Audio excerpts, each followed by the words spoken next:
one of the big questions to ask the saboteur inside of each one of us is, if you became the most empowered version of yourself, how would your life change? Ooh. Right? If you started to really speak your truth, or you really did what you love to do, or you really took impeccable care of yourself, how would your life change? And what you realize is, when a lot of people start to become that version of themselves, their whole life turns upside down. In today's busy world, how can we find the inspiration, knowledge, and energy to live a healthy and empowered life? If we balance and harmonize our mind, exercise our body, live according to the laws of nature, and connect to spirit, can we find a way to heal, become our authentic self, and live our purpose with love? I am your hostess, Amy Fournier, and welcome back to Awakening Aphrodite. Welcome back to Awakening Aphrodite with Amy Fournier. This show is about helping you to be healthy and fit in mind, body, and spirit, as well as to harmonize your masculine and feminine energy, tap into your intuition, your true source of power, and awaken your authentic self. Have you ever found yourself feeling like you sabotage yourself? Or maybe you feel like you don't have control over something going on, or you don't understand why you do the things you do, or you have like certain blocks, or notice like you behave in a certain way, like, why do I keep doing that? Or maybe you even feel stuck and like you're in some kind of like pattern loop that you can't seem to break out of. Well, you're going to love today's show, because today's show, we're getting into the subconscious, and we're getting into a topic that's very important in this area, which is archetypes. Now, don't be afraid of that word. A lot of people kind of don't understand that big fancy word, but it's just a pattern that you have in yourself that is universal, in fact, that's shared by all people across all cultures. And we hear about it a lot in myths and fairy tales and stories. And you're going to learn all about archetypes today. So I'm going to save that for the show. I'm so thrilled for the guest that I'm going to share with you, because he's my friend Greg Schmaus, and he's been on the show before. He's an expert on mental health, emotional health, two very important areas that I love talking about, because I truly think they're like the key to all of it, putting it all together. And if you want to listen to more of Greg, you can check out episode 49 when Greg was on the show previously. And we talk a lot about mental fitness in general, and obsessive compulsive disorder in particular, which Greg has firsthand expert experience on. And he's got a tremendous amount of practical wisdom and tips. So that's episode 49 with Greg. But in this episode is really cool, because Greg studied with a woman who is like a pioneer and a giant in the field of archetypes, Caroline Myss. You might have her book, Sacred Contracts. It's a bestseller. And or maybe even heard of having a soul contract with somebody. Well, this is the realm we're going to get into today. Your sacred contracts, basically, with your own soul and yourself.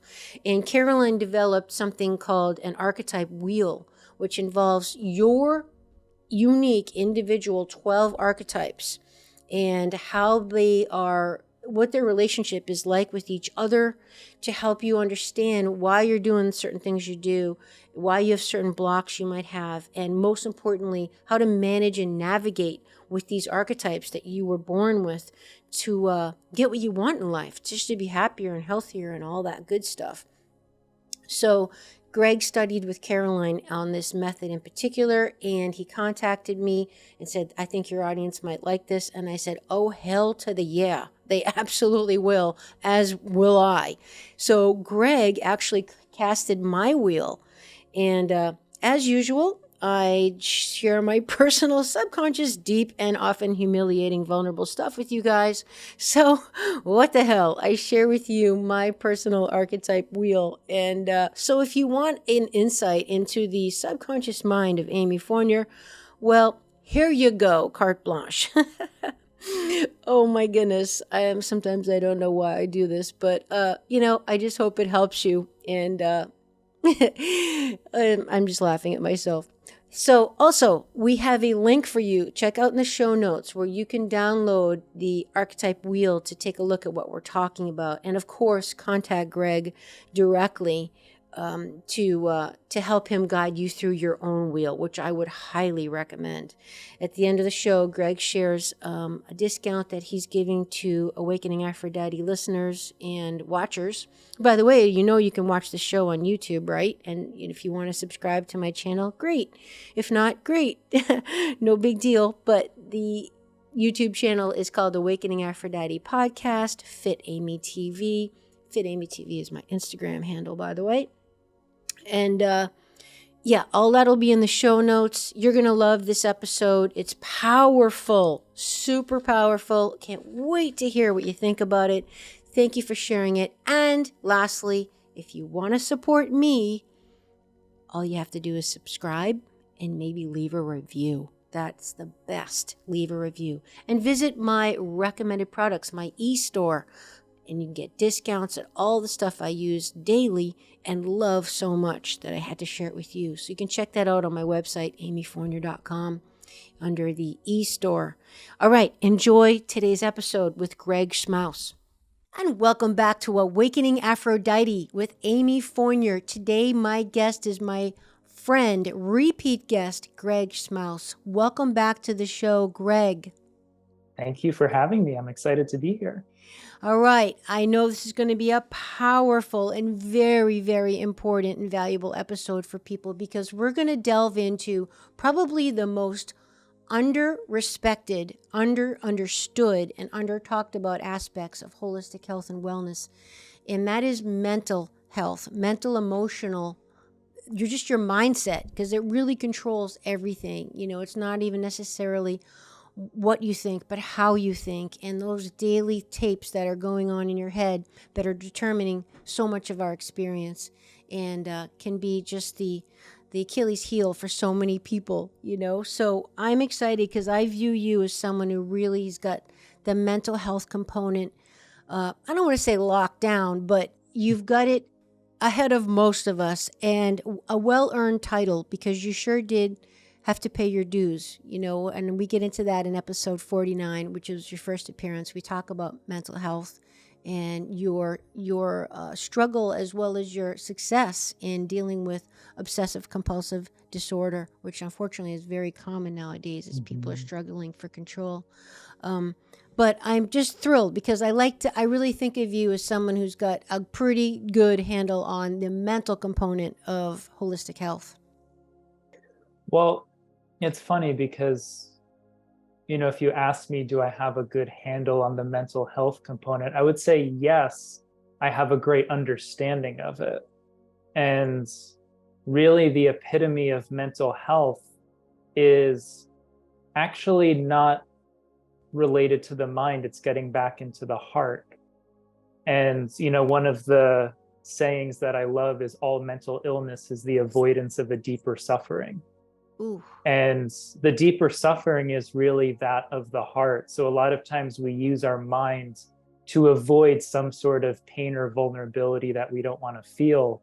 And I think the mental health crisis, if you want to call it that, is really an expression of that avoidance mechanism, that avoidance tactic of not really wanting to feel what is wanting to be felt or processed in the heart or in the body. Because that's obviously where our pain is, where our trauma is. And, understanding the mind is really helpful. And that's where obviously we'll get into archetypes. And what we'll find with the archetypes here is that each archetype is a contract that we have. Each archetype that we express is a contract that we signed either consciously or unconsciously. And a lot of the archetypes that we're going to explore are the ways in which we try and protect those vulnerable parts of us.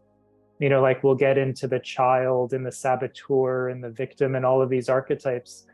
And a lot of these archetypes are almost like our survival team. They're like our inner child strategy of survival. but unfortunately, surviving doesn't always mean thriving. So that's where understanding everything we're going to dive into can be so empowering and supportive. I think it would be a very good idea. I like to do this with all my guests, is really just take it basement level and clarify terms. So, because, archetypes is a fancy word. And let's clarify exactly what we're talking about. Because even when you look up a definition like on Google or anything, people still don't really grasp it. So Greg, how would you define an archetype? So an archetype is very simply, archetypes are the language of our psyche. They're we could say the roles that we play, the patterns that we act out, and almost like the vehicles that we use to express ourselves in all relationship, right? So they're really the patterns, the roles, and the vehicles that we use in all relationship to express and relate. That's the best way I could, sum it up. And in our work, we all use an archetype. It might be the podcaster is an archetype. It's a vehicle that you use to express yourself. The healer is an archetype. It's a vehicle we use to do our work. The child is an archetype. It's a role that we played throughout our childhood. So they're roles, patterns, and vehicles that we use to relate and express. I think that's the best way I could summarize it. Yep. I think that's really great. And, we hear a lot that archetypes are universal, the collective unconscious. Another way to think of them is these are subconscious patterns that all humans share commonly, and they're the root of all myths and stories, fairy tales. We all grew up like Cinderella and, the big bad wolf or, Pinocchio. I mean, pick it. These are all. And what we mean by universal is they transcend cultures, they transcend race and gender and all that's common to our humanity, that we all have these patterns, that there's going to be an instance in our lives where we are playing the role of the child, to someone who's an experienced, wiser elder. We're playing the role of the healer for, helping someone in some regard. So is it safe to say, Greg, that archetypes are like they're phases in your life? Like you can say you're, the mother archetype, right? Like we can all be the mother archetype, even, regardless of your biological gender. Is it something that we pass in and pass out of? Because I know that there's some archetypes that are kind of your life archetypes as opposed to stages of your life archetypes. Not to get too complicated, but. I don't know if we move in and out of archetypes or that archetype just evolves into a different form. Okay. Right? So for example, like, yes, we're a child when we're growing up. The version of the child when we're growing up is quite helpless, quite dependent, quite powerless, right? It needs mom and dad to take care of it. But then that child doesn't leave us. As we become an adult, we still have that child inside of us, but it might express itself as a childlike nature, a playful nature, not necessarily the dependent child, but the playful child still resides inside of us. So I don't know how much of it is a kind of a weaving in and out versus just actually an inner transformation that happens. And it just takes on a new form. So yes, we evolve and the archetype evolves. And I think that's part of the journey. Now, might there be some archetypes that, earlier in our life, we really had strong contracts with, and maybe later in our life, that contract is maybe expired and we're not really meant to play that role as much anymore? Yes, I think that's probably true as well. So I think there's probably a little bit of both in there. But the beauty of archetypes, which is kind of what you were sharing, is they're impersonal. They're not personal. And the reason they're not personal is because we all have them. Everyone can relate to them. So why I love personally doing the archetype work is, for example, when I do your archetype wheel, when I'm going through your wheel trying to understand it, I'm imagining like that's my wheel and say, okay, if this is my wheel, what comes up for me? What parts of myself am I now becoming more aware of? Because what exists in you exists in me. And the language of archetypes allows you to see that on an impersonal level, right? It's not like, oh, you have that archetype and I don't. If I'm honest with myself, I can find that saboteur or that orphan child in me. And it's usually the things that push your buttons or the things that you're probably repressing in yourself that you see in someone else. Yes. So it becomes a language that you can relate to, and that is quite almost like user friendly to explore the parts of yourself that maybe you've shied away from, because you realize, oh, by exploring this victim inside of me, everyone has a victim, so it's not just me that has this. So there's more of a willingness to open yourself up to it. Okay, you feel less defective thinking everybody's got this, it's not just me. It's just a matter of degree and stuff. Well, I've heard it said that we don't choose archetypes, they choose us. And do you want to just expand on that at all? Because I think as we get into Caroline Myss's archetypal wheel, which is just going to be so fascinating, I'm kind of excited and nervous to share with people my personal wheel cast that you did for me. But I think that, the ego comes in, right? And we're all most likely interested in, because there's hundreds of archetypes, right? If not, maybe thousands, I don't know, you tell us. But okay, infinite. Okay, that's a lot more than 100. Lots of archetypes, right? But we all would probably gravitate towards certain ones, like I want to be the queen, or, and all this stuff, as opposed to the victim or, the gossiper, or, some of these that we value judge. And I think it takes tremendous spiritual and emotional courage to do this exercise that we're going to go through, because it's only as valid as you are honest, right? And how effective, to that matter, can it be, Greg? Because it requires self-knowledge. We might not even, or we might be defensively blocking the fact that we are, say, a gossiper, because we just don't think of it that way. But it's clearly to, like, maybe the outside person, no, you would be the gossiper archetype, because there's a negative value judgment. So how much of us is going to, like, block that accuracy of a reading because, we just don't want to be face the music, so to speak? Well, the first thing that I always share with people is that it's important to remember there's a light and shadow side to every archetype. So even the gossip archetype, there's a light side to it. The light side of the gossip is the ability to, say, hold a secret and be a safe container for someone that's sharing their vulnerabilities. Cool. Right? So the light side of the gossip being that, or let's say like the thief. Whenever someone thinks of the thief, they always think of the negative expression, which is stealing. But the light side would be staying connected to the part of you that can't be stolen, right? Ooh. If you're always Wow. attached to material possessions, all of those things can be taken from you. But what is the aspect of yourself that can't be taken from you, right? That's the light side of the thief, right? When Jesus, for example, talks about the eye of the needle, right? The things that you can or can't take with you when you pass over, for example, the thief is a lot about that, right? What are the things that can be stolen? Those are the things that can't make it through the eye of the needle. So there's the light and shadow side to a seemingly dark archetype, right?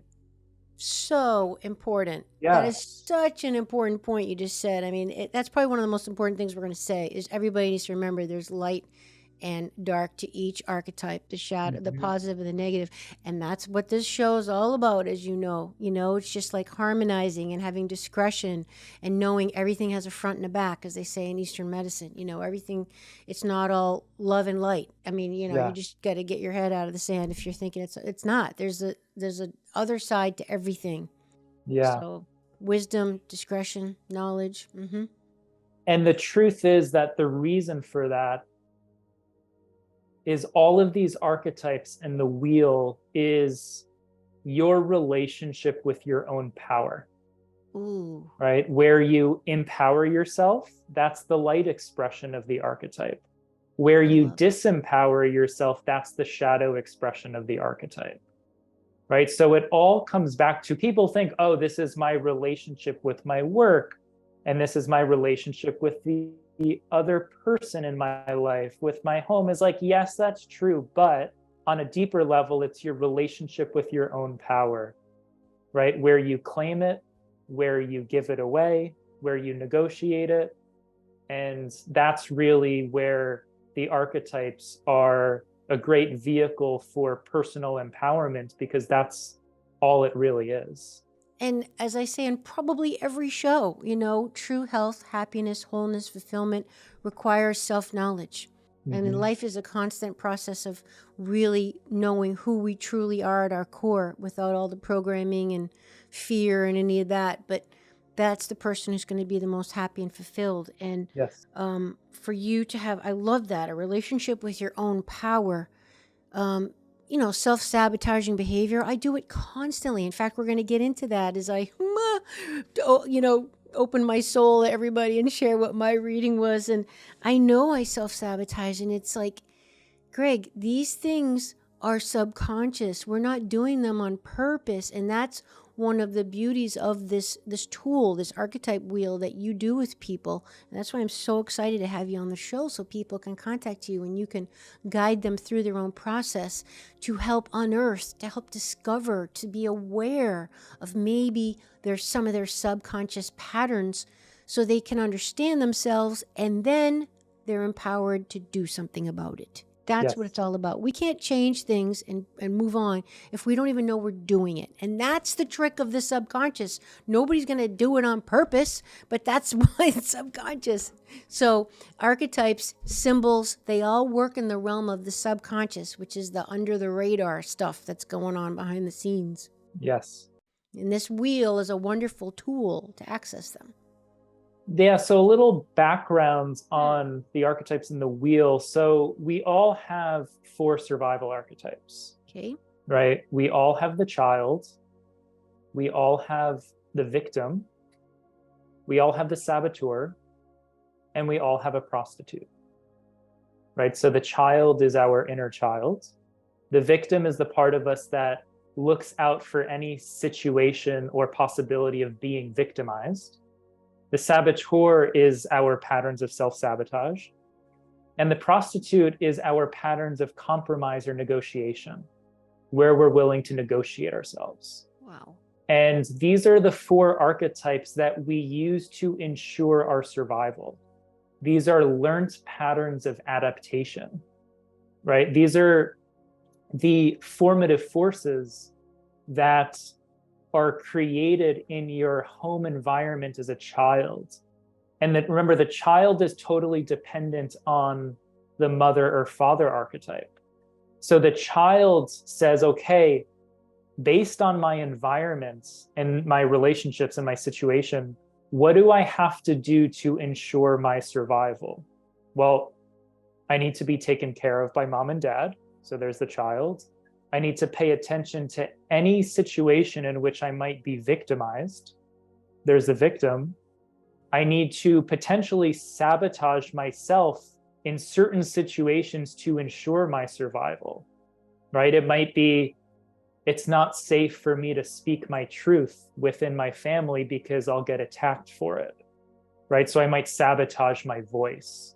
So there's the saboteur in the child's mind. Or maybe when I'm sick, both my working parents, one of them stays home and takes care of me. So the victim inside of the child says, when I'm sick or I'm in pain, I get my emotional needs met, right? So now we might victimize ourselves or play the victim as a way of getting certain emotional needs met. Or maybe we were taught that we shouldn't follow our dreams and we always need to work for money, right? So we should, compromise our values, our interests, our passions. And there's the prostitute archetype. Or maybe we feel like we have to please everybody. It's not okay to disappoint or trigger people. We always have to yes everybody and please everybody. That's the prostitute. It is. So the people pleaser is the prostitute? Sure. If you think about what a that's me. I'm the prostitute does, Great. well, we all have the prostitute. The prostitute allows itself to be taken advantage of. Oh boy. Right? Allows itself to be used. Yeah.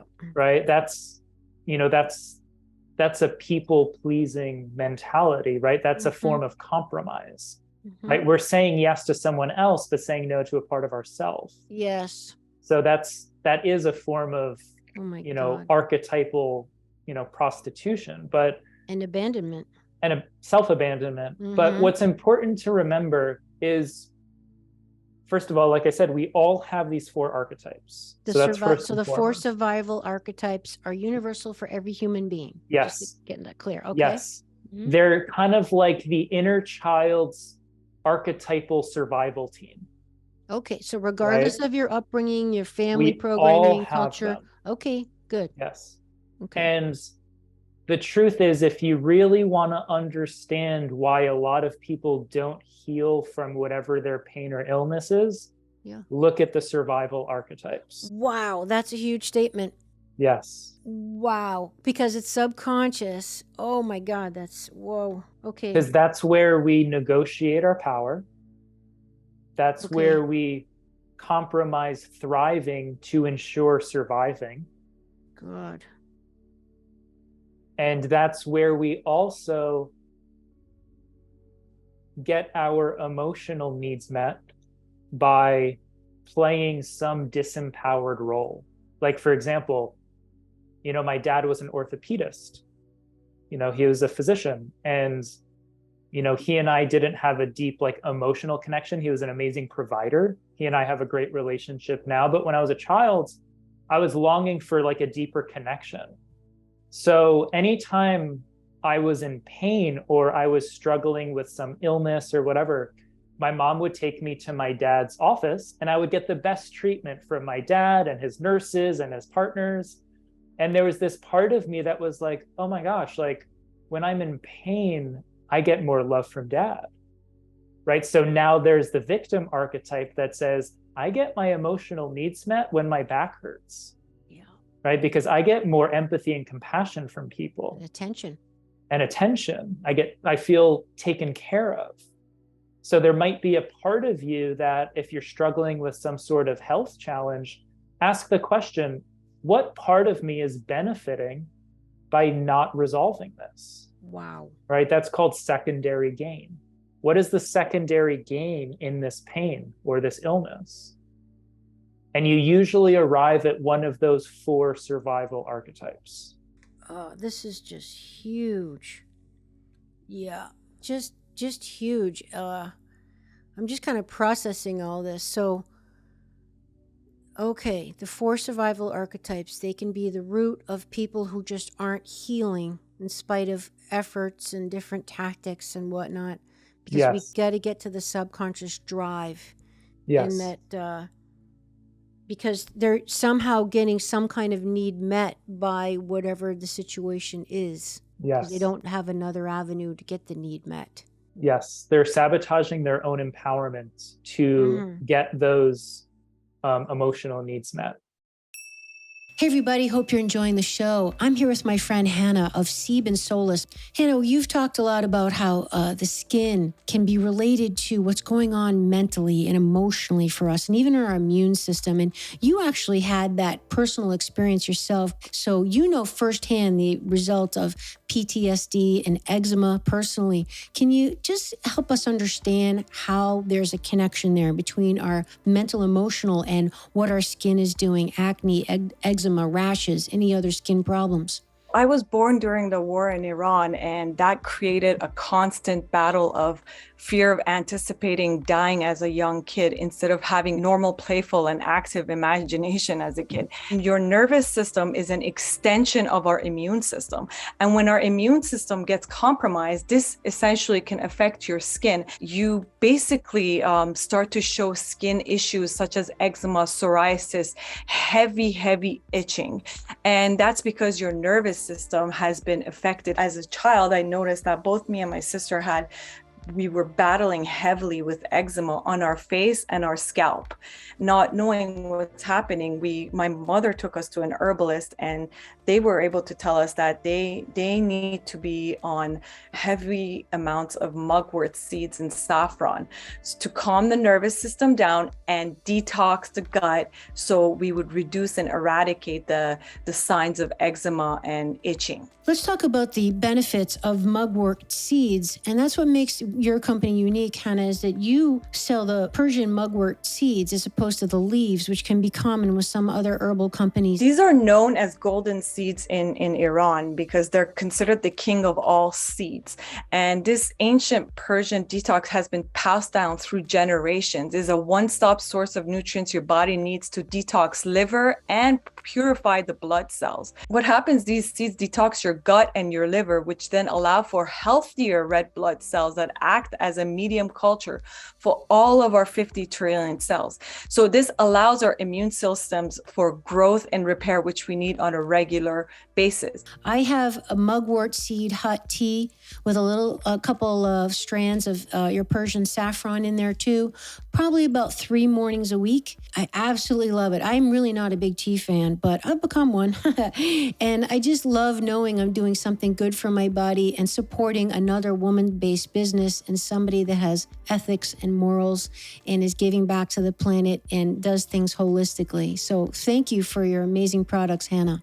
Thank you, Amy.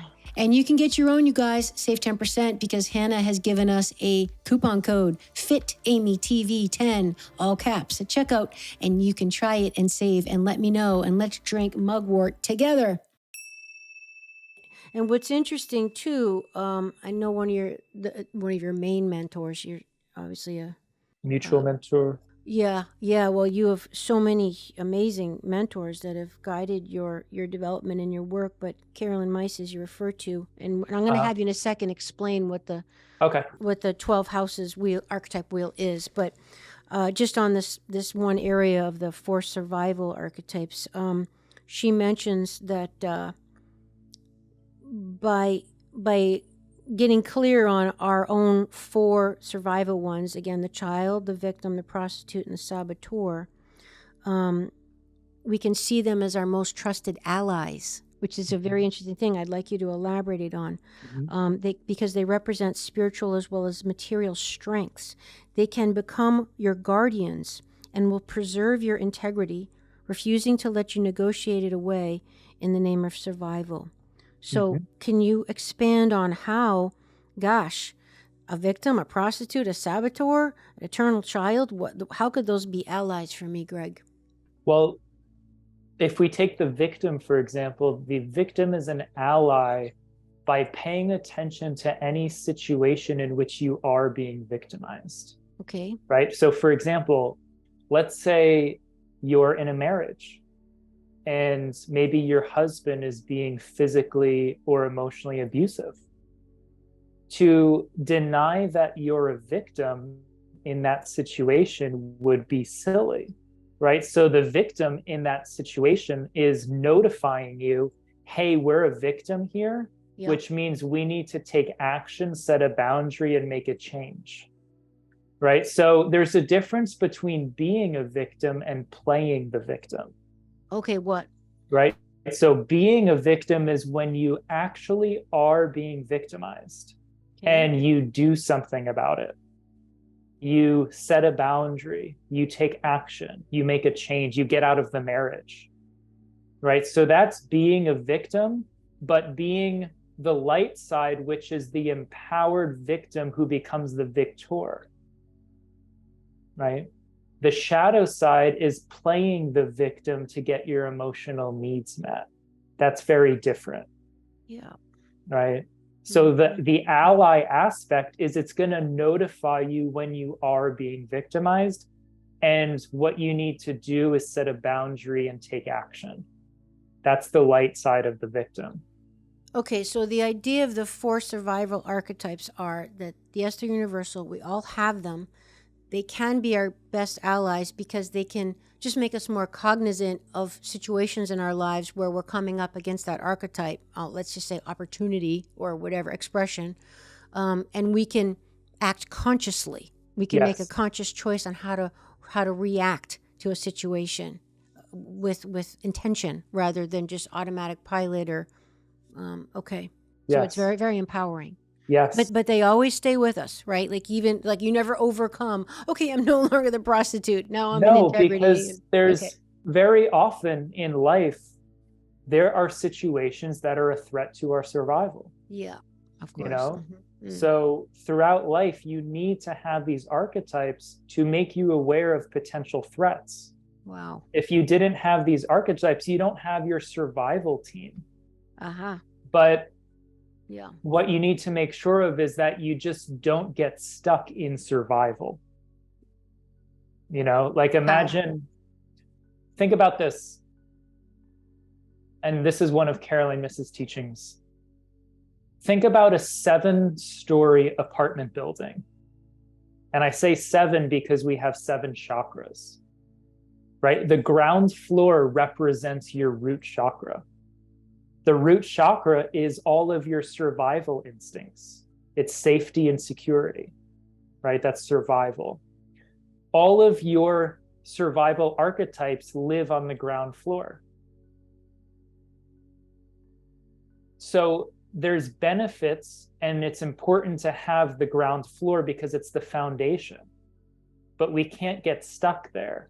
The spiritual journey is making it to the penthouse. The seventh floor or the 7th chakra. And if you imagine looking out through the window of the 1st floor apartment, imagine being in downtown Manhattan and looking out the window of your 1st floor apartment, what do you see? You might see a homeless person, you see the garbage trucks, you see a lot of chaos, right? Why? Because you're in safety, security, and survival mode. And then you slowly take the elevator up to the 2nd floor and the 3rd floor, your personal power, the 4th floor, your heart, the 5th floor, how you express yourself, 6th floor, the mind, 7th floor, spirit. And all of a sudden, you look out the window of the 7th floor apartment and you see the whole landscape. You see how everything's woven together. You are actually looking at the same thing just from a different vantage point.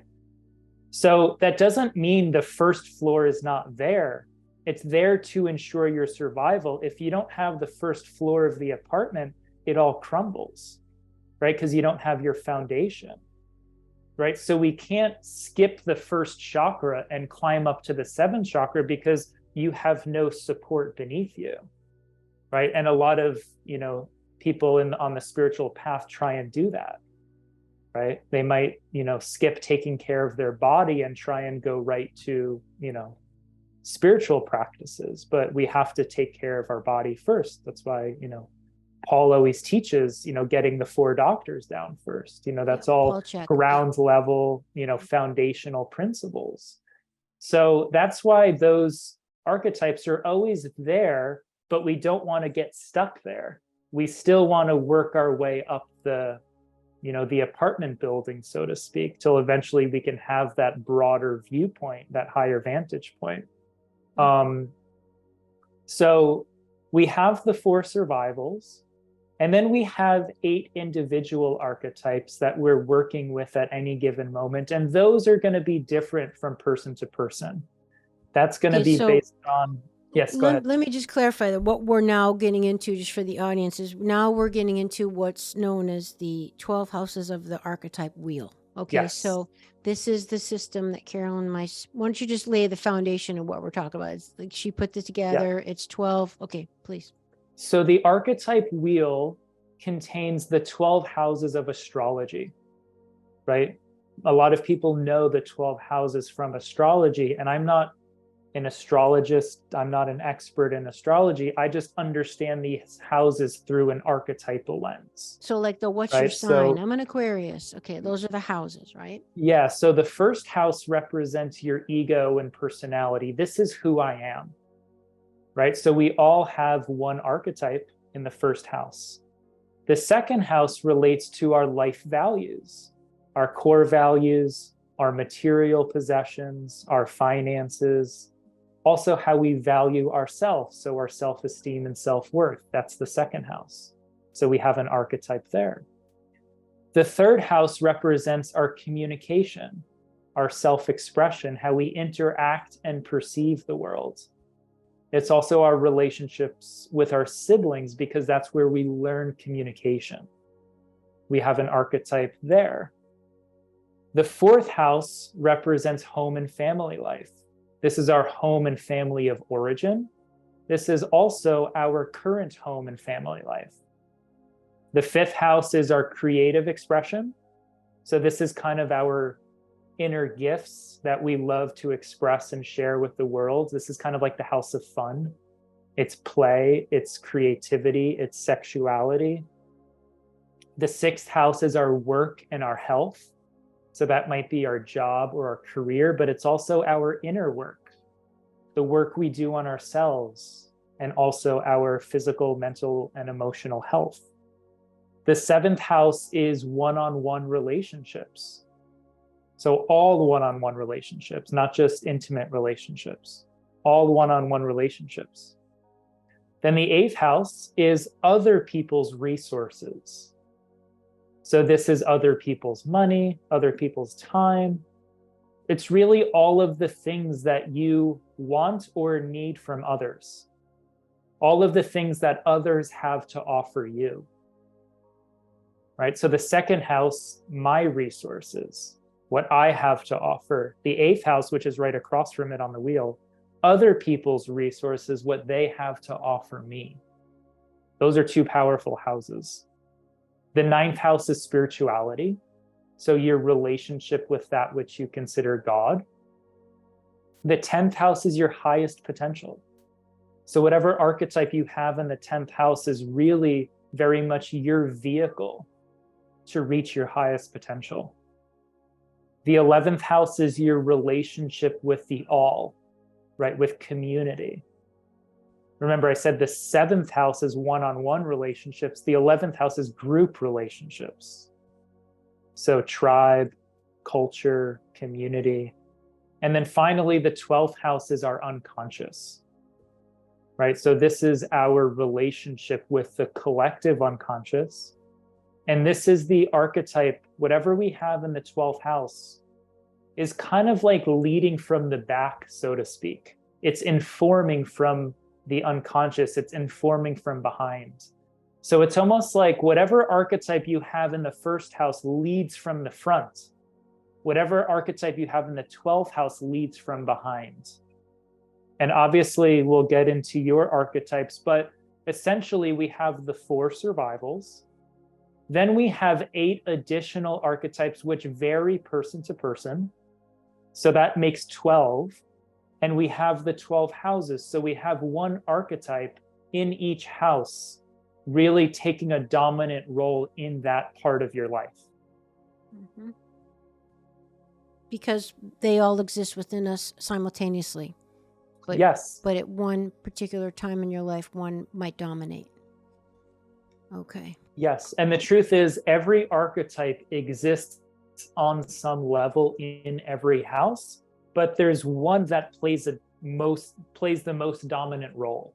And that's going to be permanent? Like that doesn't change? Like if I did the wheel reading with you when I'm 20 as opposed to 60, is it going to be the same archetype in that house? So the wheel that you and I have done, which is your first wheel, is what's called your natal wheel. And the natal wheel represents the archetypes that you have contracts with on a soul level, and you kind of came into this lifetime with these archetypal contracts. So these are more natal, as in this is kind of like your birth chart. This is what you came into the lifetime with. right? And a lot of that is because these are the lessons that you're here to learn and master. Now, in Caroline's system and some of the work that I do, there are other wheels that we cast in the future, but those are really based on the archetypes that we might need to call in at any given time in our life, but it's not necessarily the original contracts that we have. You know, maybe we're making a career change and we need to really call in some new archetypes that we haven't worked with for a while. You can do what's called a transformational wheel just for that time in your life, but that's not really your original chart. What we're working with today is your original chart. Okay. Right? These have the deepest roots. So what we did, everybody, is Greg and I booked a session privately, and I got Caroline Myss's archetype card deck. Greg sent me his paperwork that he uses with his clients, and I printed it out, and Greg sat with me during a live Zoom session and walked me through the 78 archetype cards, and we briefly went over each archetype that's represented on each of the cards, and I kind of assessed intuitively if the archetype felt like it was a life archetype for me. And I found that you taught me what was one of the most important things was, because, you know, again, these archetypes are all existing in all of us simultaneously, but in picking my 8, because again, we're doing 12 total, 4 universal for everybody, so you only have 8 to choose for your life archetypes. One of the most interesting and important things you taught me, Greg, was that you've got to evaluate if the archetype is your archetype by if it's kind of a constant in your life. It's not like you're going through it right now per se. It's something that's been a pervasive theme in your life, and that really helped me pick, because, you know, I think we had a hell yes pile, a hell no pile, and a maybe, and we had to kind of go through, and I had to really, you know, it's kind of like decluttering your house. You know, you got to be a little bit, you know, like ruthless, like, okay, just get right to it and be clear, and don't put, you know, dancy dance around. Like, is this, kind of be honest, like, is this really you or not? So do you want to expand on that? Because I just want to walk people through how you do this archetype wheel with people, and how it truly is just so intimate and personalized, and you know, obviously very valuable. But yeah, so we go through about 80 archetypes. Okay. And we filter out really what the strongest archetypes are that really resonate with you. Yeah. And this is not just what you're feeling now. This is what you've really experienced over the course of your journey, starting back in childhood. For example, like, a lot of people say nowadays, oh, I have the rebel. And it's like, okay, have you had that your whole life, or have you called that in over the last 2.5 years since COVID hit? And you felt like the rebel energy was what was needed right now to really stay empowered in yourself. And most people are like, yeah, you're right. You know, it's really like the last couple of years. So that's an example of, it's not an aspect of your birth chart, but it's an energy and an archetype that you needed to call in to navigate a certain situation. But for example, you know, someone maybe has been an athlete since, you know, by the time they could walk.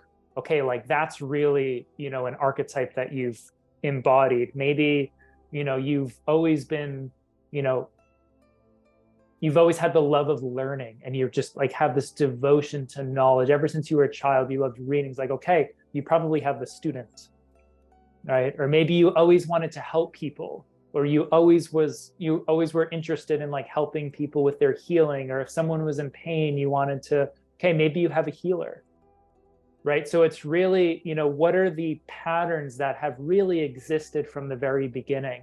Those are the ones that we really want to spot and include in your natal wheel, your first archetype wheel. And I think what's really beautiful about this exercise as well is that, and it's a little bit bittersweet, I think, because, you know, it's helping us to reconnect with with the soul that we were born into this world to be. And, you know, in spite of well-meaning whomever, caretakers, culture, whatever, you know, sometimes certain archetypes could be frowned upon or not validated or whatever they may be that our particular soul came in with. Because I'm thinking of a couple that I had, and, you know, a couple of them were definitely traits that would be poo-pooed by my immediate family, and therefore not really encouraged, cultivated, and therefore expressed in who Amy's soul developed to be. And to your point of how empowering this is, because it's a way of now getting the opportunity to express that part of me that was always there, in some regard. So that's the ultimate in being fulfilled, is just being everything that you really are. Yeah. And, you know, I'm very much of the belief that in our greatest suffering lies our greatest gifts. And when you dive into the archetypes, for example, aspects of the child archetype, whether it's the wounded child or the invisible child, you realize that there's so much pain and woundedness in that child archetype.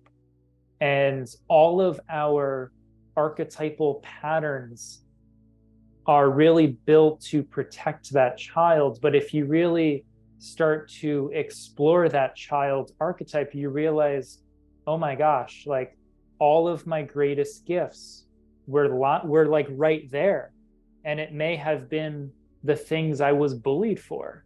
Can you explain that? Because like we've probably all kind of heard that concept, but what does that really look like? Let's just say, a little boy that might have been not as, athletic and cool, and he's bullied, right? And he's beaten up, and they take his lunch money, you know, the whole typical thing. How would that end up being the root of a gift that he had? Sure. So I'll use myself as an example. So I was made fun of a lot as a child for never speaking, for always being very, very quiet. I was always very silent. And, you know, kids, parents, a lot of, you know, even some family members would kind of always poke at me for being so quiet. You know, what's wrong with him? And whenever I was even just like in a car, just kind of being very quiet and observant and silent, the question would always be, Greg, what's wrong? So I developed this belief system that being quiet or being silent was wrong.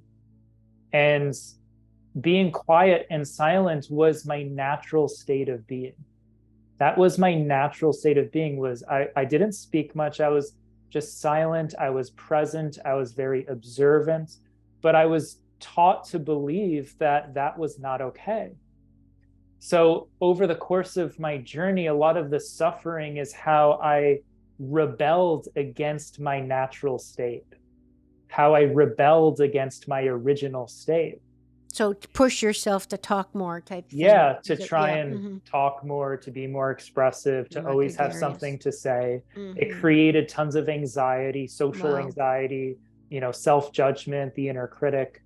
And what a lot of my own inner work has been as of late is giving myself full permission to return back to my natural state of being, which is quiet, which is silent, and realizing that that's where my power lies, because that's where my presence is.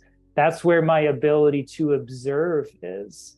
And that's where my ability to be a hollow bone that, you know, you could say spirit can move through in healing. You know, if I'm full of stuff, you know, I can't be a vessel, you know, so my invisible child archetype can actually become a channel, you know, like Ram Dass talks about becoming nobody, right? Rather than being attached to your somebodyness. Well, the light side of the invisible child is the invisible child knows how to become nobody and can then become a vessel or a channel for, you know, energy, for spirit to actually move through. So I started to realize that anyone that bullied me, made fun of me, or judged me, or asked me what was wrong, whenever I was in a state of silence, I was actually witnessing an unraveling ego. Why? Because an ego structure always needs noise to relate to. It always needs something to engage in. You know, silence is something that the ego is very intolerant to. Mm-hmm. So what I realized is my actual natural state of being was unraveling any ego that had a hard time with stillness. Mm-hmm. And instead of obviously them acknowledging that being the case, it would be a projection as to like, oh, what's wrong with him? You know, he's so awkward, he's so quiet. But in reality, that person just wasn't able to withstand that level of stillness or that level of silence, which is why a lot of people, you know, can't sit in meditation for very long, right? Is because that egoic mind is so overactive. So that's an example where a lot of my suffering has, you know, really turned into a lot of my great gifts, especially in the work that I do now. Wow. Beautiful. Thank you for sharing that amazing example. Sure. Very, very powerful. Okay. So the 12 houses of the archetype wheel exercise, what she's done is she's taken a circle, a wheel, divided it in 12 sections like a pie, like 12 pieces of a pie. And each of the 12, and of course 12 is a very symbolic number. It's an archetypal number of spiritual patterns, like 12 months of the year, 12 tribes of Israel, 12 signs of the zodiac. 12 is very common. But each of the 12, Greg, is a different aspect of our lives, like you're saying, that corresponds with the zodiac. So it's connected to the bigger picture of all of existence. And you use the cards for people to choose which 8 of the 78 cards resonate as their own personal life archetypes. Combine them with the 4 survival that we all have, and you've got the 12. Then you go through a process that we don't have to get into with people, but I really hope they contact you to have this done because it's very empowering. But then you place them in each of the houses. So you, because the placement of the wheel. Okay, you cast the wheel. The placement of the 12 is half the situation. It's not enough to just say, okay, I'm the, you know, the healer, and I'm the advocate, and I'm the this and the that. Where they go in the section of your life is half the reveal. So do you want to expand on that, on the placement of well, actually, you did go through what each 12 is. I went through what each house represents. Yeah. So we took a lap around there. So essentially, once we determine what your 12 archetypes are, then I take you through a process, as I did with you, of casting those archetypes into the wheel. So I take you through an intuitive process of matching archetype with house and doing that 12 times till you have one archetype in each of the 12 houses. And that shows you what your contract is, what that archetype's contract is. Yes. Can you explain for us a soul contract? When you're referring to that, what does that mean? So what I'm referring to is based on that archetype and what house it's in, that's telling you exactly what aspect of your life that archetype is in relationship with. So it's showing you as a contract really where your growth is, where your learning is, where your healing is with that archetype. For example, if we take the victim, for example, some people might have the victim in their one-on-one relationships. So the contract with the victim is you really need to focus on mastering the victim in your relationships. Someone might have the victim in their second house, which relates to, let's say, finances. Their contract might be they need to really focus on the victim archetype in relationship to money, value, and self-worth. As we'll get to on your wheel, you have the victim in your 9th house, which is spirituality. So what we need to take a look at is where does the victim show up in your spiritual life, in your relationship to that which you consider God? So based on where the archetype lands as we're casting the wheel, it shows a little bit more about the nuances of the contract that you have with that archetype. Okay, so let's use that example of me. As you said, the ninth house, which is my relationship with God, my spirituality. I cast intuitively the victim archetype. And how would that play out for me? Like, I feel like I get mad at God sometimes, that God's punishing me for stuff. Like, what does that look like? Yes, it could be obviously a lot of people have a relationship with God in which they think if they do something wrong, there's going to be a punishment, right? So that could be feeling victimized by God in, whatever it is that happens in your life. If you do something wrong, you think you deserve a punishment, things like that. So that's one example. Also, it could be how we victimize ourselves in the name of spirituality. For example, not taking care of yourself. A lot of people deny themselves, always do for others at the expense of yourself. Well, we're taught that in religion and, especially in the Judeo-Christian religions. Well, that's a form of self-victimization, right? We're victimizing ourselves trying to reach or embody some religious or spiritual ideal, which may or may not be serving us. So the work with the victim also in the ninth house involves the vantage point that you view your life from. The victim very much sees life happening to us rather than for us. Yeah. So if there's a such thing as divine plan of things happening for a reason, divine plan being things always happening for a divine purpose. Once we can really climb up to the highest vantage point and are able to see our life through that lens, then we no longer feel like a victim of our life, but actually see how everything was conspiring for us. Right? So that's another element of really empowering the victim in the ninth house, is really what vantage point are you viewing the unfolding of your life from? Takes a tremendous amount of trust. Yes. Yeah. And as we'll get into, that's why, I think it'll be good if we go more chronologically. Yes. But that's why across from the victim, you have your visionary. Yes, I was going to ask you about opposition. So let's get into that now. This is an So important component of this exercise. The archetypes across from one another on the wheel are in an intimate relationship with one another. They kind of feed off of each other, they support each other, and they're in opposition with one another.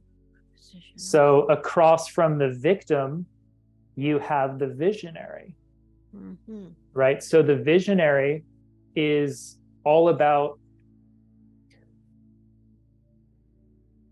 what you can see or perceive that others can't, right? The classic visionary is the one who's a seer, a psychic, a mystic, someone who's has the capacity to perceive beyond what others can see, right? Think about this over the course of history. A lot of seers or visionaries or mystics were the ones that were burnt at the stake, right? For speaking what they saw, right? Whether it was from the church or wherever. Speaking their truth. Speaking their truth, right? So you have the days. visionary in your house of communication. Oh boy.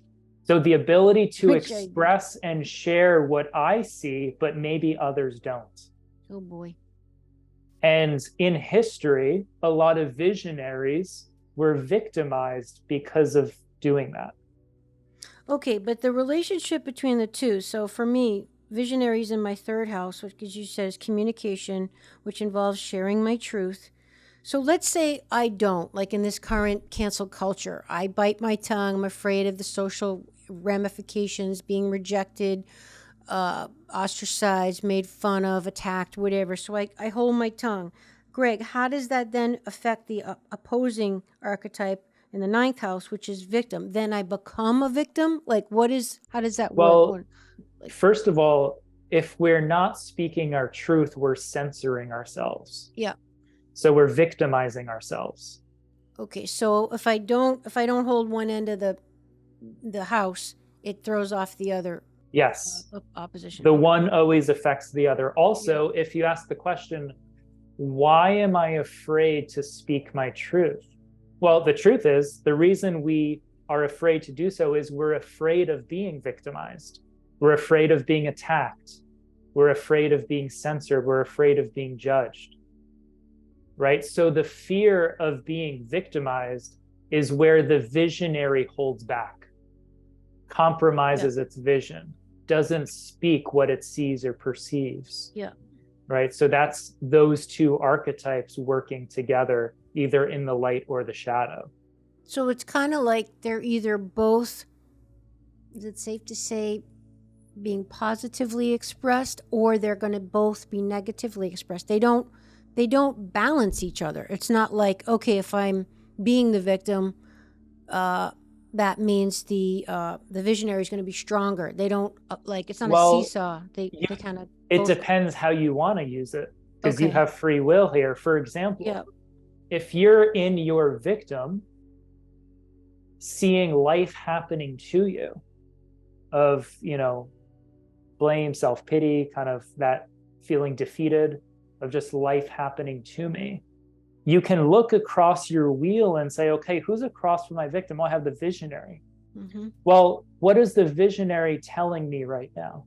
The visionary is telling me to seek a higher vantage point, to see my reality or my life from a different viewpoint, from a higher vantage point. Mm-hmm. And that will help me not feel victimized by my life anymore. For example, let's say we still blame our parents for a lot of our problems, and we feel victimized by our parents. It's like, okay, that's fine. A deep question you can ask yourself, and whether you believe this or not, it doesn't matter. It's still a supportive question, is, well, why did you choose them? Mm-hmm.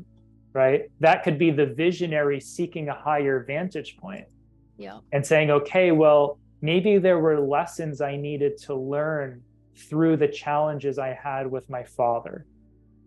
Now you don't feel like a victim of your dad anymore. You actually feel empowered because there were things that you were able to grow from that relationship. Yeah. So that's an example of how the visionary can help you shift out of the disempowered victim. Excellent. If you feel stuck in it. Yes, I love it. Okay, we have to talk about the saboteur, because just like the victim, this is a very common thing, and I will share with everybody, I think you said, my first house, which is the category of who I am, is the saboteur. And that kind of confused me a little bit, I will say, because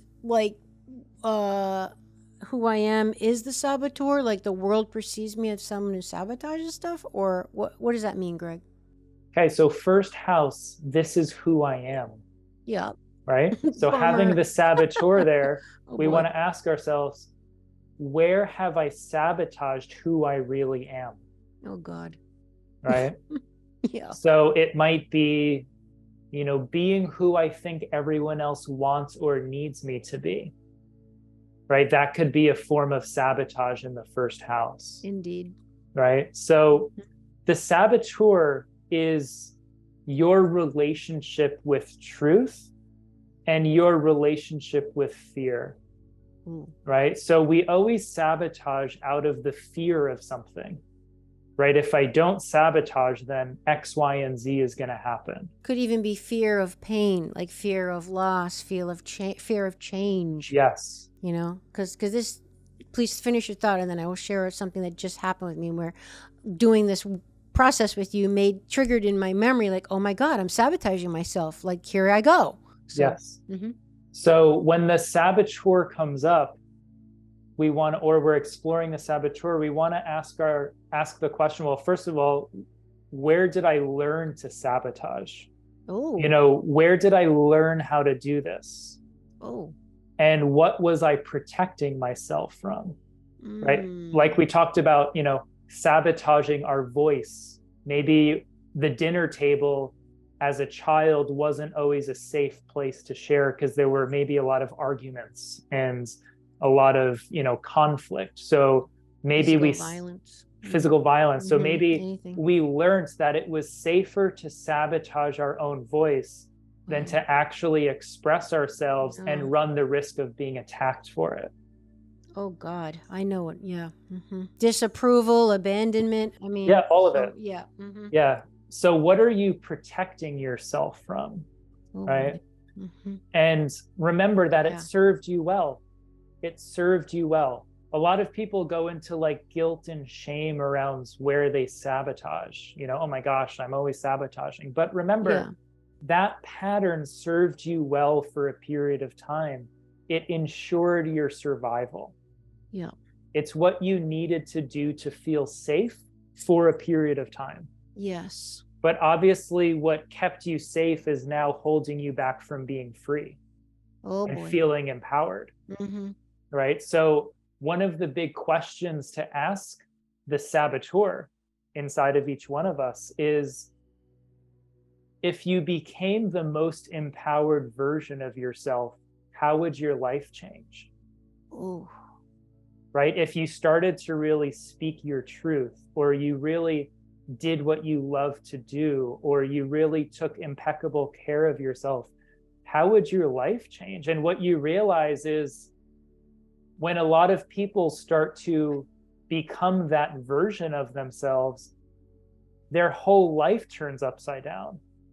Their marriage ends, they leave their career, they leave the job that they didn't like, they move to another country. You realize that when we step into the most empowered version of ourselves, everything changes. And the saboteur is like, well, that's really inconvenient. Ending this marriage is inconvenient. Changing my career, that's inconvenient. And moving to another country, like, oh my gosh, like that's also quite inconvenient. Yeah. So the saboteur is like, let's just kind of like keep with the status quo, right? And then we barter. It's not so bad, we compromise. Yeah, so we always have to take a look. What's our saboteur's strategy for convincing us to continue with the status quo? Staying safe. I think it comes down to staying safe. Yep, staying with what's familiar. Yeah.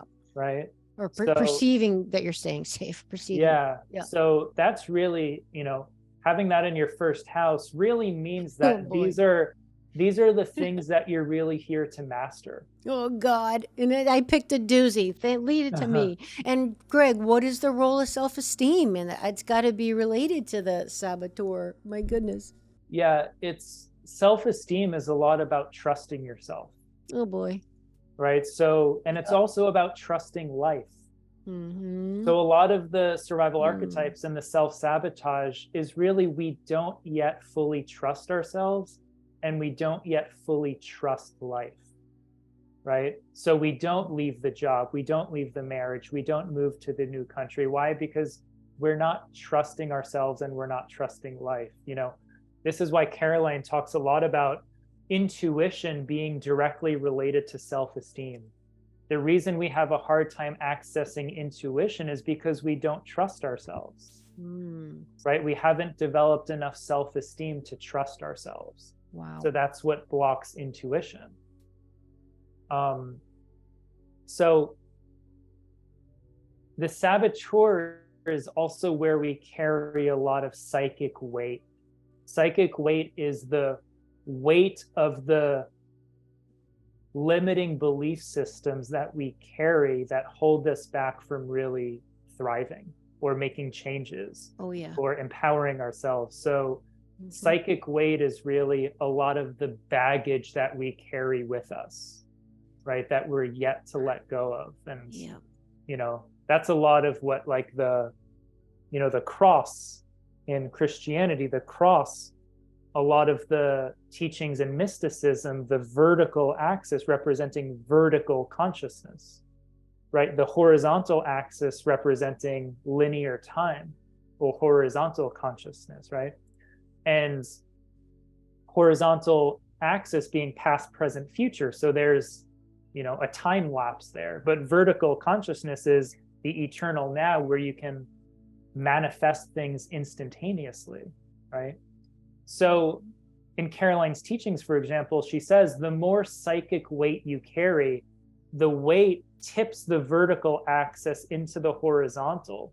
And now it takes 10 years to heal something rather than instantaneously. Oh, no wonder why I'm a late bloomer.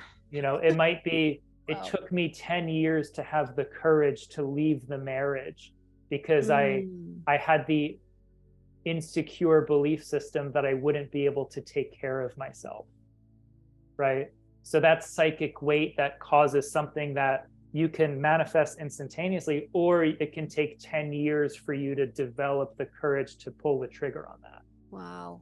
Right? So that's a lot of the saboteur, is the psychic weight that makes things take a lot longer to happen. No wonder why it's in my first house. Thank you very much. Okay, Greg, the opposition to that is the Queen. What do you have to enlighten me about that having the saboteur opposing the Queen, 1 and 12? So that wouldn't be an opposition. The opposition would be a cross. Oh, which is what? The orphan child. Oh, darn. Oh, so it's 1 and 7. Okay. Yes, 1 and Gotcha. 7. Oh, so 1 and 12 are next to each other. I see. But they do have a relationship. Oh, okay. Which we can get to afterward. Okay, so I'm sorry. Yeah, but 1 and 7. Thank you for clarifying. My goodness, that's a very important thing I got wrong. Okay, 1 and so the opposite of my saboteur is the orphan child. So I have 2 survival archetypes opposing each other. Lovely. Which shows you a lot of where, our healing work is. Okay. And, obviously the orphan child in one-on-one relationships, which is in the 7th house. Yeah. What this says, remember the light side, everyone thinks of the orphan child as a negative thing. Yeah.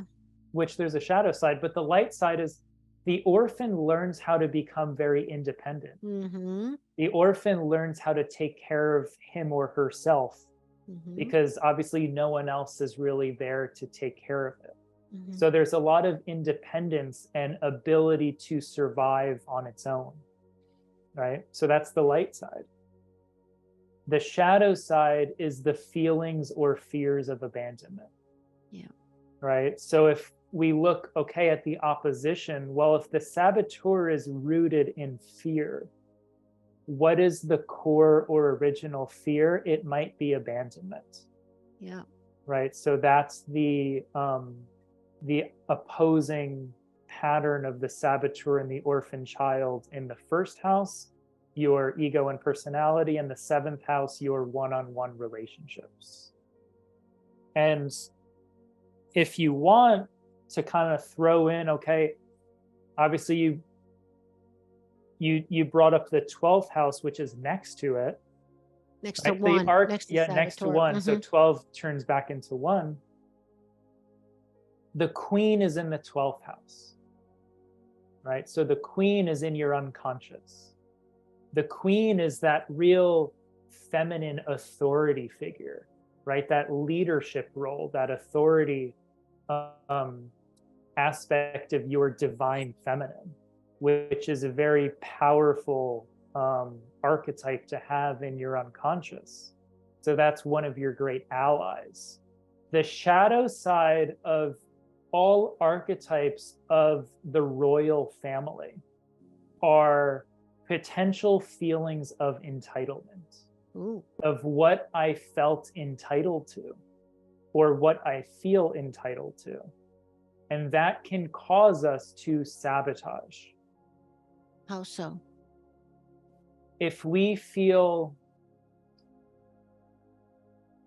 for example, if I felt entitled to something as a child that I didn't receive, yeah, it could lead to a lot of resentment, a lot of blame, a lot of self-pity, a lot of, disempowered emotions. Am I going to take impeccable care of myself and really want to thrive and be the best version of myself if I'm still trapped in those resentments or belief systems that I was entitled to something that I didn't get? Probably not. So if you feel into that energetically, not just like intellectually, feelings of entitlement are very much related to the victim archetype. For example, if you felt like you deserved something that you didn't get, now you feel like a victim, right? I was entitled to these kinds of parents, but I got these instead, right? I was entitled to this, but I got that instead, right? That's going to lead us to feeling very defeated, very disempowered, and it's eventually going to lead to patterns of self-sabotage. Remember, it's all your relationship with power, right? So any aspect of entitlement is going to shift us back into survival archetypes. Okay. Right? Yeah, so the queen goes, get the queen across from 6, right? Which is prostitute. Yes. Lovely. And that's work and health, 6. Mm-hmm. Okay. So would you like to get into the 6th house? Yeah. Okay. So the 6th house relates to work and health.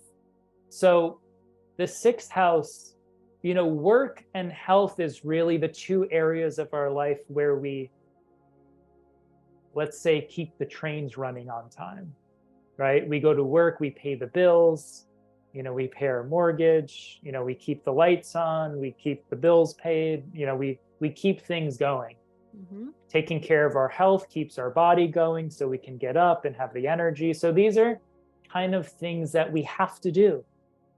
Like these are really things that we have to take care of. So the 6th house is a lot about what we think we have to do, right? Yes. And the prostitute is very much the archetype of compromise, the archetype of negotiation to ensure things like financial security, physical survival. The prostitute is always looking for some sort of guarantee. So how many people in their life are working a job for money, but not really from a place of passion and alignment, right? So that's something that we have to take a look at is in our work life, where might we be prostituting ourselves? For example, I'm doing what I love to do for a living, but sometimes I catch myself saying yes to a client when I should be saying no.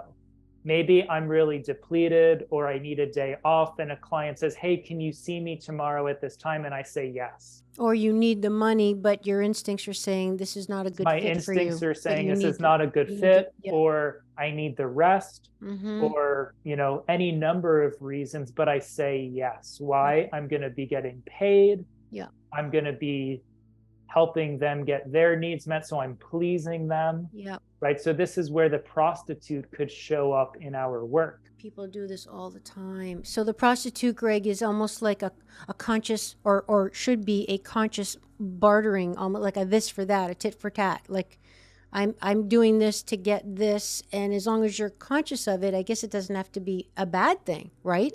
It's like if I'm consciously choosing, like, yes, I'm giving you this to get this back. Yes. So the light side of the prostitute in the 6th house, which relates to your work, is negotiating from a place of empowerment, not fear. Yes, for sure. Right? So understanding that there's a clear transaction. This is what I have to offer you, and this is what you have to offer me in return. And we're coming to a conscious agreement about that. Yeah. Right? And we're honest. We're not, sugarcoating it or, we're just being honest about what it is. Yes. Yeah. I mean, right now doing this podcast, we I have something to offer you, you Yeah. have something to offer me, and we've made a conscious agreement to support each other in that way. Right? You could say that's the light side of the prostitute, is understanding the transactional nature of relationship. That's powerful. Right? And So so I that's, just love how what you're painting is it doesn't have to be a bad thing, you no, know? Yeah, but what very we have interesting. to look out for, because the sixth house is also health. Okay. Right? Remember, a lot of our health is related to our sense of empowerment. Remember, where you give your power is where you give your energy. Right? So if we're giving our power away constantly, we're giving our energy away constantly. That's going to start to affect our health. For example, if we're yesing everybody and pleasing everybody, then we're giving our power and energy away to the point of depletion. Yep. That now starts to affect our health. So we could say, okay, the prostitute in the sixth house says, in order for you to really support your health, you really need to be aware of where you're giving your power away in the form of self-compromise. That's where the inner work is in the sixth house. Oh boy. Right? See, what immediately pops into my head, Greg, is like self-care, sacrificing my self-care.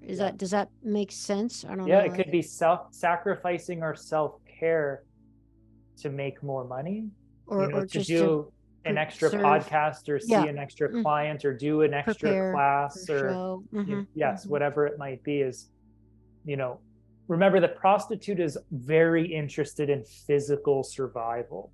Okay, physical. Right? Financial security. These are the main focuses of the prostitute. Okay, but how isn't 2 as well finances, second house? No. Yeah, so the second house is the house that relates to finances, right? So we can go there next. Okay. So with the wheel, as we're going through it, we're bouncing around a little bit, which is fine because we're just kind of going with the flow. So the second house is life values. Right? So life values means your core values, what you value in yourself. It's material possessions, like your physical values, your material possessions, your finances. The second house is very much of what you claim ownership of, what I have. The second house is what I have, right? Remember, the first house is who I am. Yeah. The second house is what I have. What I have, okay. Right? Huh. Well, mine is, I had got the Advocate. How is that what I have? Yes. So the Advocate, which is a vehicle that you've definitely used in your life to, on the podcast, in your work, you're very much an advocate where you're speaking certain truths. You're standing up for certain things. You're shining light on things. You're taking something you're passionate about and putting it into action. Yep. Right? So that's the Advocate. So you could say that's really how you value yourself. Okay. That's a lot of the area in your life that you develop your sense of self-worth. And I'm expressing my values. Yes. I'm advocating for something that I value. Yes. And it's what you feel like you have to offer. Oh. Right?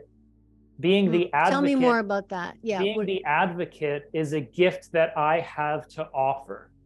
Okay. Right? The podcast is a gift that you have to offer the world. The Advocate is using the podcast as a vehicle for it to express itself. Okay. Yeah, right? I do think of it as a gift because I don't get paid for it. Yikes. Yes. So now if we say, okay, well, the saboteur comes right before the Advocate. Yeah. So we have to ask ourselves, remember, the Advocate is all about speaking truth. Okay, yep. Or speaking your truth, advocating for what feels true to you. Yeah. So we have to say, where have we sabotaged ourselves by not speaking our truth? Right? I used to do it a lot more, but to pretty do it much a lot not more? anymore. Not Good. when I was young, for So sure. you've worked on that quite a bit. I put a lot of work into that. And something that a lot of people need to be aware of, this is very common, not saying this is the case for you, but if I were to look at this archetype in the second house in general and the saboteur in the first house, it could also be, where might we sabotage others by advocating with ulterior motives? What do you mean? For example, a lot of podcasters get paid to promote products. Oh, What if they advocate for a product they don't believe in? they're out of And integrity. that product actually, is not serving people well. Maybe it's not organic, or it has pesticides, or whatever it might be. So you might remember, the saboteur is not just where we sabotage ourselves, it's where we sabotage others, See, that sounds like the prostitute to me. right?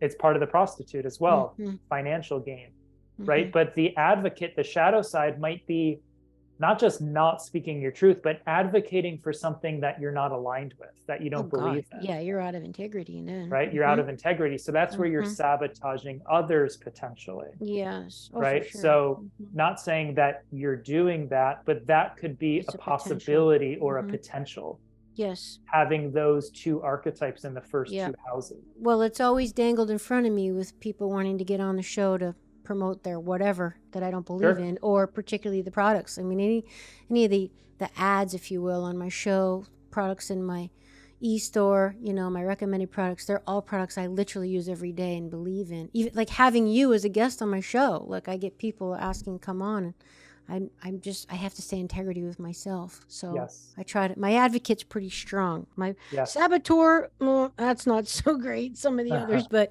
some of them I don't struggle with as much as some of the other ones. That's for sure. Certain archetypes, we have a little bit more work to do than others. Well, for sure. Yeah. Yes. And let's, I know we're kind of coming up a little bit on time, so let's just kind of move. Did you want to talk about the opposition to the advocate as the heroine for me? Eighth Sure. house, the second and Sure. eighth, just to finish that loop. So being an Heroine. advocate by speaking up about things, Yeah. remember the eighth house is other people's resources, Okay. right? So having the hero or the heroine in the eighth house, one aspect of it is being the hero for others. Yep. One way in which you do that is by being an advocate, Yep. maybe by speaking up about things that other people aren't willing to. Mm-hmm. So there's the advocate and the heroine, right? Being the hero for others. That's the light side. The shadow side is, remember, 8 comes after 7, right? 7 is one-on-one relationships. Child orphan. Orphan child. Orphan child. Mm-hmm. Okay? Who has a belief system that I always have to do it myself. Mm. Right? So sometimes the hero thinks that it always has to do it him or herself. Ooh. Right? Like the Needing lone to be wolf. the hero of I always need to do it myself. Mm. Right? So remember, Yes. the 8th house, other people's resources, is what did I want or need from others? Their love, their time, their approval, money. What are the things that I wanted or needed from others? Remember, the 8th house is what other people have to offer you. The orphan child says in the 7th house, I never got what I wanted or needed from others. So then the hero in the 8th house says, well, I'll do it all myself. Right? That's so sad. But that's the shadow side, that we might Yeah. have a hard time asking for help. Yes. Right? We might have a hard time seeking help because maybe we were conditioned to believe that it was never there. Or people disappoint you. Or Or they just don't we do it protect right. ourselves from disappointment. Yeah, they're not reliable or Right. whatever. So the light side is the hero, the heroine is that really empowered individual who really shows up across from the advocate, speaking up, being the hero. Yeah. But the shadow side is, I don't know when to ask for help. I always think I need to go at it alone. Wow. Okay, we did visionary 3, went with victim 9. Okay, 4, I had student, which goes with Across from 10, the guide. guide. Okay, student and guide. Right. So the first thing that I would ask you if we were exploring this together would be the 4th house being home and family life. Mm-hmm. So we start with home and family of origin. So the 2 questions I would give you to explore would be, number 1, remember the student's about learning. Okay. Right? The student's here to learn. You have the student in the 4th house. So we could say, what were the lessons and teachings of my home and family life? What was I supposed to learn from my home and family life? That's number 1. And then we'll flip the coin and say, what am I now meant to unlearn from my home and family of origin? C, answer A. Uh-huh. Oh boy. Yeah. Right. Okay. So that's what we would want to explore as the contract in the 4th house being the student is, what were the lessons that I was meant to learn in my home and family of origin? And what am I also meant to unlearn with things that I may have adopted or were learned patterns that are no longer serving me? Yeah. So what am I also meant to unlearn as the opposite polarity? And your quest for learning could be because you innately know you need to learn how to unlearn what you learned. Yes. Does that make sense? A lot of learning is Yes. unlearning. Yeah, exactly. Right? So Yes. then we go across the 4th house to the 10th house, Mhm. which is your highest potential. Guide. Right? You have the guide. So remember, the 4th house is, this is where I'm from. The 10th house highest potential is, this is where I'm going. Right? 4th house is home. This is where I'm from, the student. The 10th house highest potential, this is where I'm going, the guide. So this is saying a few things. This is saying you're going from being the student to being the guide. Wow. That's number 1. And So number 2, the student is very much about outward learning, outer learning, right? Receiving knowledge and information from outer teachers. Mm-hmm. You know, obviously Paul Chek being one of them. You know, you've probably studied with many, many teachers, Mm-hmm. right? So the student is acquiring knowledge from other people. What I see with the guide across from the student and the guide being in your highest potential is going from seeking knowledge from outer teachers to using your inner guidance as a form of acquiring wisdom, right? So going from outer learning to inner learning, going from outer teachers to inner guidance, of not relying on outer teachers as much, that's where you came from, but really relying on your inner guidance, that's where you're heading. Wow. Bang on, Greg. Wow. That's so accurate, my friend. So that's the evolution of 4 and 10. I will share with people that I have said many times, I'm giving myself a book ban because I'm constantly buying books. I don't even have a room. I have books piled on tops of books, like in the corners of rooms, and I've outgrown all my bookshelves. I don't even have more space to store all these damn books. I can't read all these damn books, and I tell myself, I'm not buying any more books. I can't even read the ones I have. It's like, stop pulling information in and start processing what you already have in there and let it simulate, digest, gestate, and then boom, come out, anew. It's a process for me. It's not easy, but you're exactly right. Yes. This show is all about helping you empower yourself. And I'm so thrilled to have hooked up with my friend Ross Newkirk and his amazing company, Conscious Technologies, because they produce things that help us do just that. Ross, can you share with us some of the feedback you're getting on the core harmonizer that helps people combat stress? They say that about 90% of hospital visits are stress related. If we can start to remove stress from our lives, we can start to connect to our true self. We were doing a core harmonizer meditation a little while back, and there was maybe 30 people in the room. And after the meditation, a woman came up to me and she said, what's in that thing? She didn't know anything about the core harmonizer before she had come to the meditation, and she's moving her back around as she's talking. And she said, I almost didn't come today because my back was throbbing, she said, after a walk on the beach. And she almost didn't come. And she said, it's totally gone. And I told her, I said, well, you actually did that. We provided the coherent space. The core harmonizer creates the coherence through the light, music, and nested sacred geometries. But you actually did that yourself. So this technology is really self-empowering. My father, Mark Newkirk, who was a world-class scientist, said that these technologies were really designed as a set of training wheels, because the most amazing piece of technology exists within each one of us. And this is able to help facilitate that remembering, if you will. I'm just so grateful to you and your team, Ross. Check out more in episode 105. You can get yours at a special discount on my website under the recommended products page. Just enter the code FITAMYTV10 and you save 10%. Thanks, Ross. Okay, so a 4 student goes with 10. 4 and 10, student and guide. Okay, so we're up to now the last one. Here we go. 5 and 11? Yes. Okay. So 5 is the house of creativity, of joy, of this is what I love to do. This is the gift that I hold.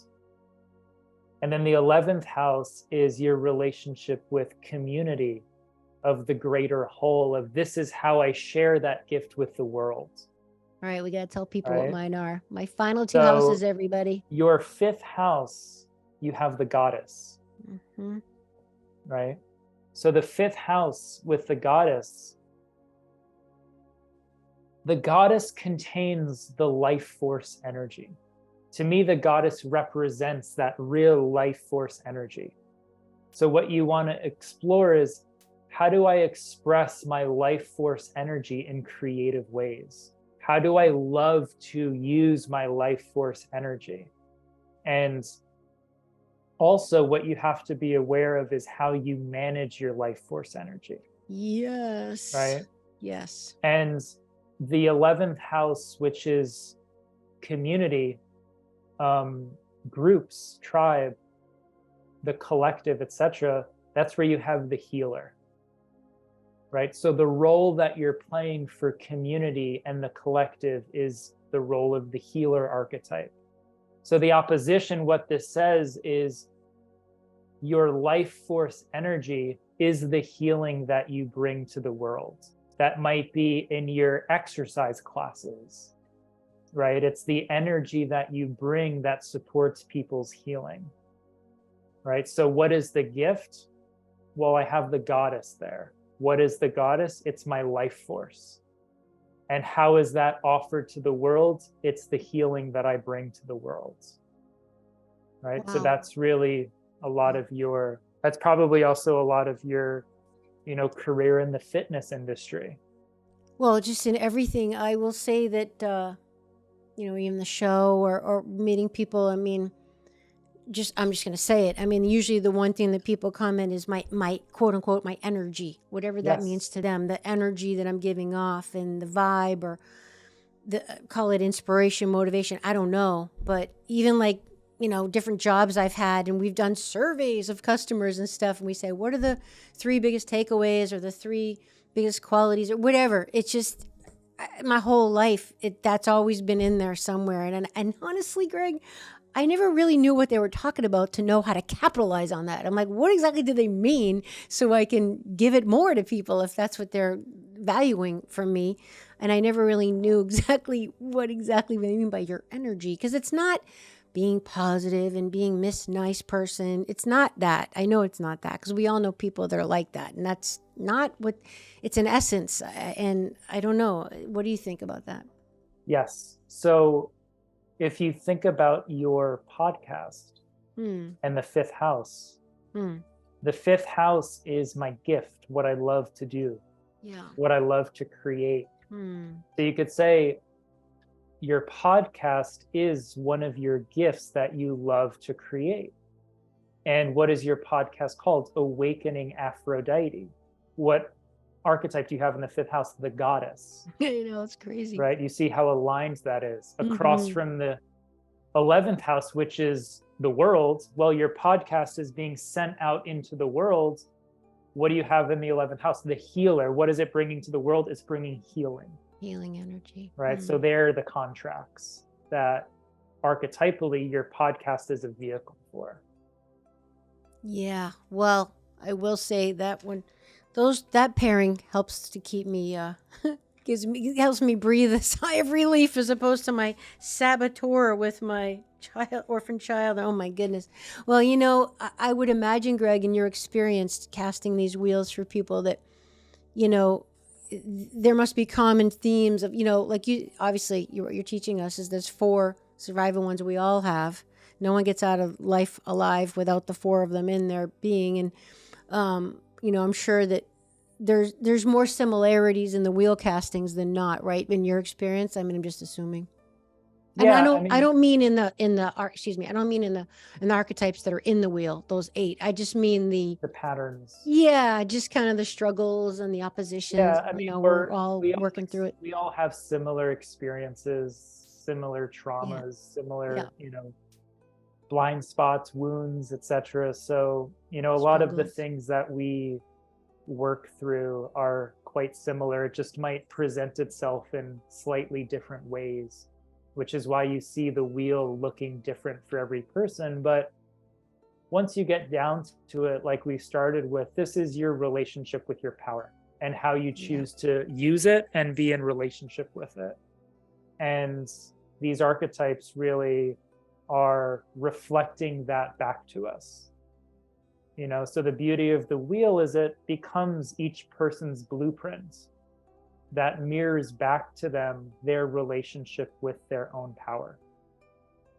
Okay, so once you cast wheels with people, what do you then advise them to do? Like, is it something we should revisit every year, or revitalize, do it again, or what do we go? What's the process here?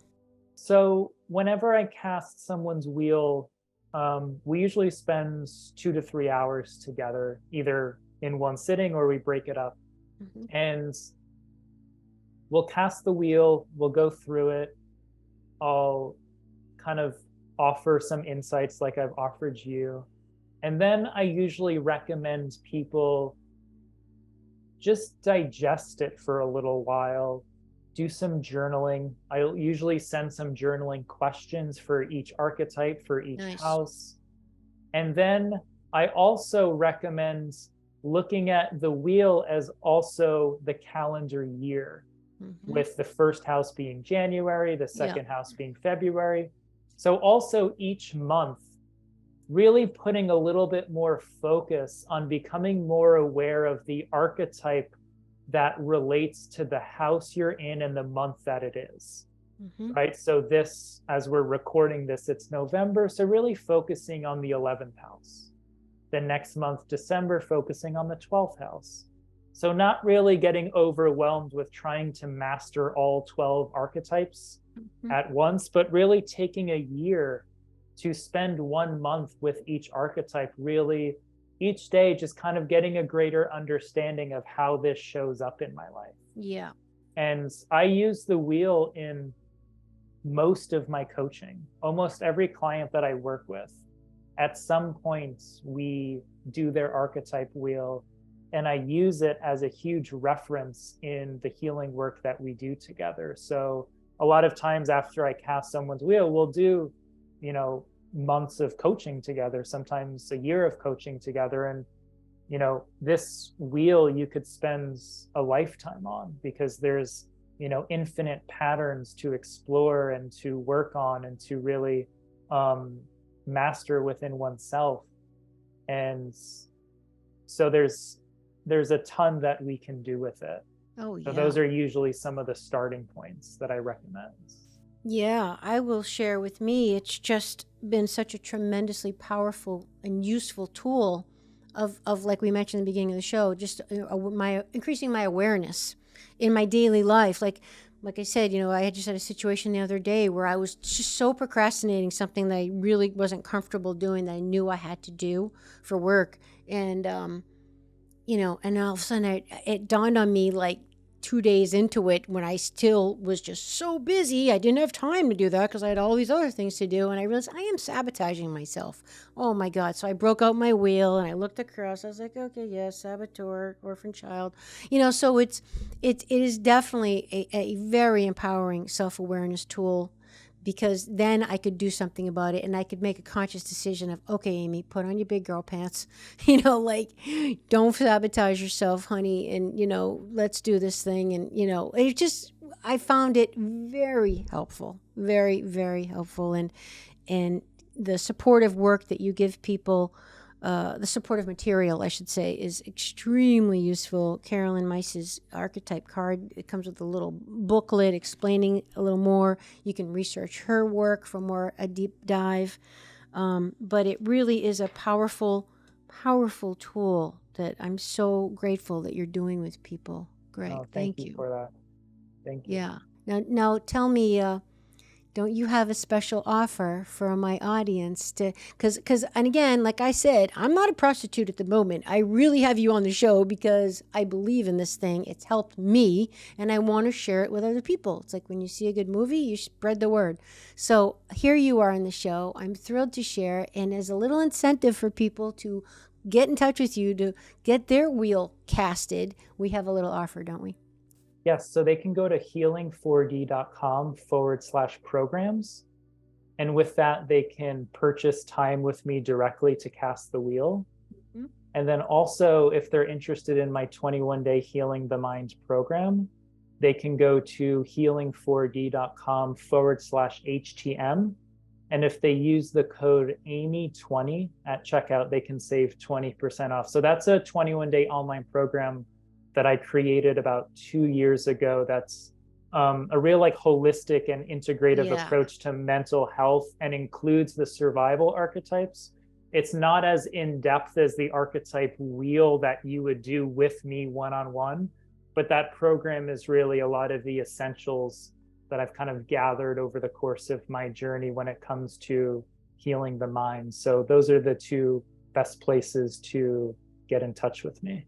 Thank you so much for that generous offer. I find that people, it's nice, they just that little incentive kind of helps them just pull the trigger and be like, all right, I'm going to do it, because it's all they needed to kind of push them over the edge. We all know intellectually it's to be a great thing, but I'm all for things that really deliver value. It's not a waste of time or money, because I think of it almost on a daily basis. It's really changed my life. It's been very empowering. So everyone, that's going to be in the show notes, those links that Greg referred to, in case you forgot. And also a reminder, like I mentioned in the introduction, there's also a third link in the show notes that Greg has provided a link to a Google site, I think it is, where you can print your archetype wheel form, just print it out. But you really kind of need Greg, obviously, to walk you through it. But just if you want to take a look at what we're talking about, what the wheel looks like, you could go on and just look on the internet and, get an idea.